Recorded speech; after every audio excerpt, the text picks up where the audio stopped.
Chicken biryani তো অনেক খেয়েছেন, কিন্তু এই রকম হায়দ্রাবাদি চিকেন বিরিয়ানি একবার বাড়িতে অবশ্যই ট্রাই করবেন, দারুণ লাগবে। নমস্কার বন্ধুরা, দুর্গাস ব্লগে আপনাদের অনেক অনেক স্বাগত। আমার আজকে new recipe Hyderabadi chicken biryani. এর জন্য আমি নিয়ে নিয়েছি আলু বড় বড় করে টুকরো করে নেবেন, পেঁয়াজ কুচি, টমেটো কুচি, আদা, রসুন আর সামান্য কাঁচা লঙ্কা নিয়েছি। প্রথমে ওই আলুগুলো আর তার সাথে একটা ডিম আমি দিয়েছি, আপনারা দুটো তিনটে যেরকম খাবেন সেরকম দিয়ে দেবেন। ওর মধ্যে নুন, হলুদ আর সামান্য লঙ্কার গুঁড়ো দিয়ে এটাকে সেদ্ধ করতে বসিয়ে দেব। তারপর আমি নিয়ে নিয়েছি দেরাদুন রাইস, ওটাকে খুব ভালো করে ধুয়ে আধ ঘন্টা ভিজিয়ে রেখেছিলাম। এবার আমি ভাত চালটা করে নেব। এর জন্য আমি জলের মধ্যে নুন, সাদা তেল 2 চামচ মতো, তেজপাতা, দারচিনি, এলাচ, স্টার অনিংস, জায়ফল, জয়িত্রী, শাহজিরা, শামরিচ, লবঙ্গ,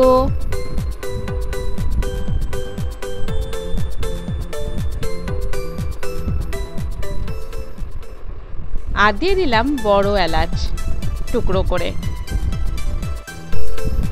এগুলো তো দিয়ে ভাতটা আমার তৈরি হয়ে যাবে। এবার আমি কড়াইতে সাদা তেল দিয়ে দিয়েছি। সাদা তেল কিন্তু বেশ খানিকটা দিতে হবে। এবার যে পেঁয়াজটা আমি কুচি করে রেখেছিলাম তার অর্ধেকটা দিয়ে আমি বেরেস্তা করে তুলে নেব। বেরেস্তা করার জন্য আঁচটা একদম লো ফ্লেমে রেখে কিন্তু পেঁয়াজটাকে ভাজতে হবে, না হলে পেঁয়াজটা পুড়ে যেতে পারে। মোটামুটি এরকম লালচে হয়ে গেলেই তুলে নিতে হবে, খুব বেশি ভাজা যাবে না, তাহলে কিন্তু পেঁয়াজটা তেতো তেতো লাগতে পারে পুড়ে গেলে। আমি ওই তেলের মধ্যে গরম মশলা ফোড়ন দিয়ে দিলাম, এলাচ আর দারচিনি। ওর মধ্যে 1 চামচ মতো ঘি অ্যাড করে দিলাম আর সামান্য সাদা তেল। এবার আমি যে আলুগুলো আমি সেদ্ধ করে রেখেছিলাম ওগুলো একে একে দিয়ে দেব। দেখুন নুন, হলুদ আর লঙ্কার গুঁড়ো দিয়ে ভাজার জন্য আলুগুলোর কালারটা কত সুন্দর এসছে, একদম দোকানের মতো।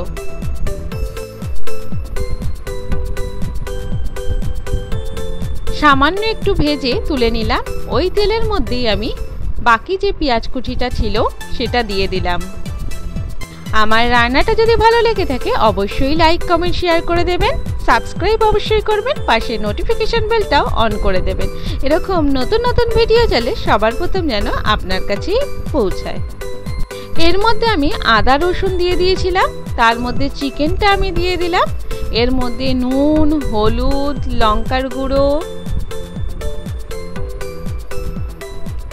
জিরের গুঁড়ো, ধনের গুঁড়ো,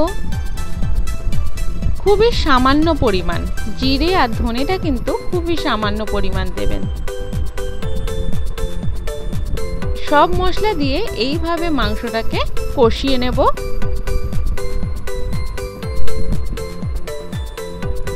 আর ভেজে রাখা আলুটাও আমি এর মধ্যে দিয়ে দিলাম। অনেক সময় দেখবেন চিকেন বিরিয়ানির চিকেনটা কিন্তু একদম শুকনো শুকনো থাকে, কিন্তু এইভাবে চিকেনটা কুক করা যায় তাহলে কিন্তু খুবই জুসি হবে আর নরম তুলতুলে হবে। এবার আমি এর মধ্যে টমেটো কুচিটা দিয়ে দিলাম। একদম গ্যাসের ফ্লেমটা লো করে এইভাবে কুক করতে থাকবেন। মোটামুটি মিনিট 15 লাগবে। এই সময়টা কিন্তু খুবই ভালোভাবে দেখবেন কি কি জিনিস আমি দিলাম। এর মধ্যে 3 চামচ মতো দুধ অ্যাড করলাম। বিরিয়ানিতে দুধ দিলে কিন্তু স্বাদটা খুবই ভালো আসে। দুধ দিয়ে আরো 5 মিনিট মতো কুক করে নেব। বিরিয়ানিতে সবসময় মনে রাখবেন মশলাটা কিন্তু কম দেবেন আর তেলটা একটু বেশি দেবেন। ঠিক এই অবস্থায় আমি এখানে বিরিয়ানি মশলাটা দিয়ে দিলাম। নামানোর একদম আগে দেবে, যাতে এর গন্ধটা থাকে। দেখুন এখান থেকে আমি কিছুটা তেল তুলে রাখছি, এটা আমি পরে দেব ভাতের সাথে মিশিয়ে। এইভাবে মাঝে মধ্যে একটু নাড়াচাড়া করে নিতে হবে। মোটামুটি কিন্তু আমার শেষের দিকে হয়ে গেছে, চিকেনগুলো খুব ভালো মতো সেদ্ধ হয়ে গেছে। এর মধ্যে আবারও কিছুটা পরিমাণ ঘি অ্যাড করলাম। এবার গোলাপ জল দিয়ে দিচ্ছি। আমি এখানে 4 চামচ মতো কেওড়ার জল ইউজ করলাম আর 2 চামচ মতো গোলাপ জল। মনে রাখবেন কেওড়ার জলটা কিন্তু একটু বেশি লাগে আর গোলাপ জলটা কিন্তু একটু কম লাগে। আর এখানে দিয়ে দিলাম গরম মশলা। এইভাবে একটু নাড়াচাড়া করে নেব, করে নিয়ে কিন্তু আমি গ্যাসের ফ্লেমটা বন্ধ করে দেব, কারণ এগুলো দিয়ে খুব বেশি একটা কুক করার দরকার নেই, তার স্মেলটা উড়ে চলে যাবে। এবার এর মধ্যে আমি মিঠা আতর দিয়ে দিলাম। এবার একে একে আমি লেয়ার সাজিয়ে নেব। প্রথমে ভাত দিয়ে দিয়েছি, তারপরে একটু গ্রেভি দিলাম, আর দিয়ে দিলাম একটু বিরিয়ানি মশলা, আর দিয়ে দিচ্ছি যেই বেরেস্তাটা আমি করে রেখেছিলাম সেই বেরেস্তাটা এর মধ্যে ছড়িয়ে দিচ্ছি। আবার কিছুটা ভাত দিলাম, তার মধ্যে আবারও চিকেনের গ্রেভিটা দিলাম, চিকেন দিলাম।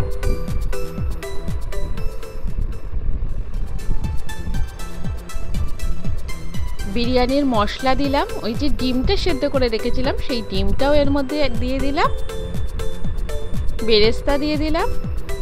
এইভাবে আমি পুরো লেয়ারটা আমি সাজিয়ে নেব। যদি রেসিপিটা ভালো লাগে অবশ্যই শেয়ার করে দেবেন, অন্যকেও দেখার সুযোগ করে দেবেন।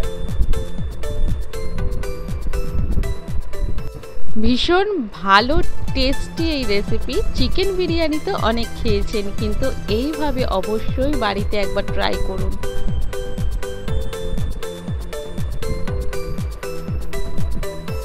এইভাবে আমি একে একে পুরো লেয়ারটা আমি এখানে সাজিয়ে দিলাম।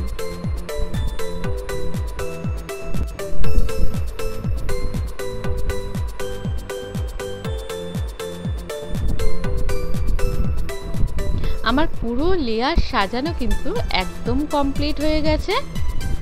এবার আমি যেই তেলটা রেখে দিয়েছিলাম তুলে, সেই তেলটা কিন্তু এবার আমি এর মধ্যে অ্যাড করব। একটু একটু করে যেই আমি এটাকে ছড়িয়ে দেব, তখনই কিন্তু কিছুটা ভাত আমার হলদে কালার হয়ে যাবে। এইভাবে আমি করে এটাকে ঢাকা দিয়ে একটা তাওয়া নেব, তাওয়ার উপরে এটাকে আমি বসিয়ে দেব। এটাকে বসিয়ে দেব, বসিয়ে আমি মিনিট 15 একদম কম আঁচে রেখে দেব। দেখুন আমার বিরিয়ানি কিন্তু একদম রেডি, একদম ধোয়া ওঠা বিরিয়ানি।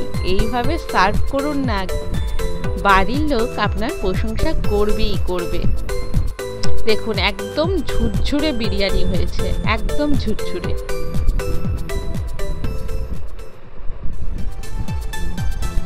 দারুণ দারুণ, না বাড়িতে ট্রাই করলে বুঝতেই পারবেন না।